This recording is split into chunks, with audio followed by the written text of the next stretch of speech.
Polavaram project ఎత్తు ఎంత ఉండబోతుంది?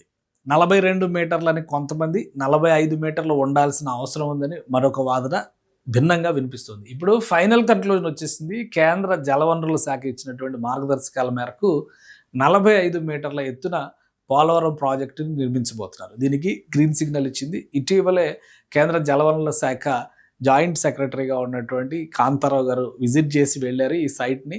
ఇప్పుడు క్లియరెన్స్ వచ్చినట్టుగా సమాచారం వస్తుంది. ఏ విధంగా ఉండొచ్చు, అలానే టైం లైన్ కూడా ఒకటి ఫిక్స్ చేశారు.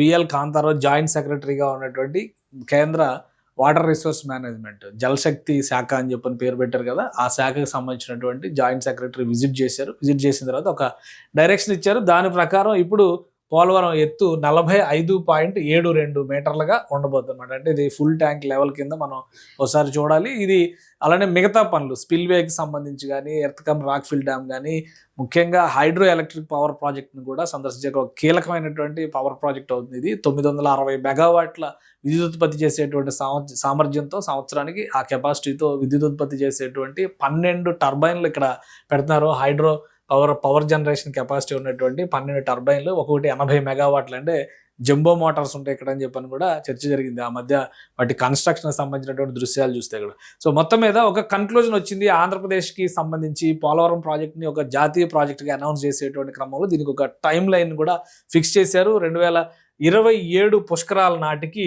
3 టర్బైన్లే ఆపరేషన్లోకి తీసుకురావాలనేటువంటి ప్రణాళిక ఒకటి. మరోవైపు స్టోరేజ్కి సంబంధించి, హైట్కి సంబంధించి కూడా క్లారిటీ వచ్చేసింది. 45.72 మీటర్ల హైట్, ఫుల్ హైట్ లెవెల్ కింద దాన్ని డిసైడ్ చేశారు. అలానే 194.6 టీఎంసీల కెపాసిటీతో వాటర్ రిజర్వాయర్ అక్కడ ఏర్పాటు కాబోతుంది. దీనికి తగ్గట్టుగా పోలవరం ప్రాజెక్టుకి సంబంధించి చుట్టుపక్కల ఉన్నటువంటి ఈ ల్యాండ్ ఎక్విజిషన్, రీసెటిల్మెంట్, రీహాబిలిటేషన్, ఈ ప్రాసెస్ అంతా జరుగుతుంది కదా, దీనికి సంబంధించినటువంటి పనులు కూడా వేగవంతం చేయబోతున్నారు. ప్రాజెక్టు పరిసర ప్రాంతాల్లో ఎక్కడైతే ముంపు సమస్య ఎదురవుతుందో ఆయా ప్రాంతాల్లో, ఇటు వెనుక వైపు ఉండేటువంటి ప్రాంతాలు, ముఖ్యంగా ఛత్తీస్గఢ్, తెలంగాణ, ఇటు కొంత భాగం ఒరిస్సాకి సంబంధించినటువంటి వాళ్ళకు కూడా ఇన్ఫర్మేషన్ ఇప్పటికే కేంద్ర ప్రభుత్వం పాస్ ఆన్ చేసింది. ప్రాజెక్టు స్టేటస్ ప్రస్తుతం ఉన్నటువంటి ఇది దాదాపు 42 మీటర్ల హైట్కి దగ్గరలో, నిర్మాణం ఇంకా కంప్లీట్ కాలేదు కాబట్టి దగ్గరలో ఉంది. 42 మీటర్లకే పరిమితం చేస్తున్నారనేటువంటి ప్రచారం ఎంతకాలం జరిగింది. ఇప్పుడు దానికి ఒక సమాధానం వచ్చినట్టుగానే మనం చూడాలి. కేంద్ర జలవనరుల శాఖ క్లారిటీ ఇచ్చింది కాబట్టి ఇవి భారీ టర్బైన్లు, జంబో టర్బైన్లు, బాహుబలి టర్బైన్లు అంటున్నారు. ఇవన్నీ కూడా నిర్మాణంలో ఉన్నాయి. అతి త్వరలో కంప్లీట్ కాబోతున్నాయి. 12 టర్బైన్లతో ఇక్కడ పెద్ద ఎత్తున విద్యుత్ ఉత్పత్తి జరుగుతుంది. సో వాటికి సంబంధించినటువంటి కూడా ఒక నెల క్రితం విజిట్ జరిగింది, స్పెషల్గా విజిట్ జరిగింది. 1100 కోట్ల రూపాయలు ఖర్చుని తగ్గించుకునేటువంటి ఉద్దేశంతో ఆంధ్రప్రదేశ్ ప్రభుత్వం కొన్ని నిర్ణయాలు తీసుకుంది. రెన్యూవబుల్ ఎనర్జీ పవర్ హౌస్ని ఇక్కడ ఏర్పాటు చేయబోతుంది. ఇది దేశంలోనే మొదటిసారి అనేటువంటిది.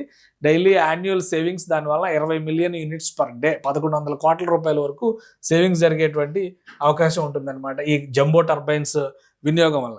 సో మొత్తం మీద ఇటు ఈ పనులకి సంబంధించి, హైట్కి సంబంధించి క్లారిటీ వచ్చేసినటువంటి నేపథ్యంలో ఆంధ్రప్రదేశ్లో ఒక జీవనాడిగా చెబుతున్నటువంటి పోలవరం ప్రాజెక్టుకి ముందడుగు పడడానికి క్లారిటీ వచ్చింది.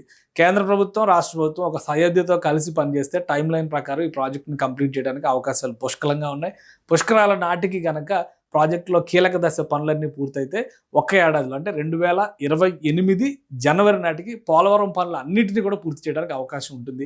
సో మొదటి టైం లైన్ 2027 జూన్ లోపు ఈ పనులు కంప్లీట్ చేస్తే కనుక మరొక 7 నెలలు, 8 నెలల కాలంలో మొత్తం పనులు పూర్తి చేయడానికి అవకాశం ఉంటుంది.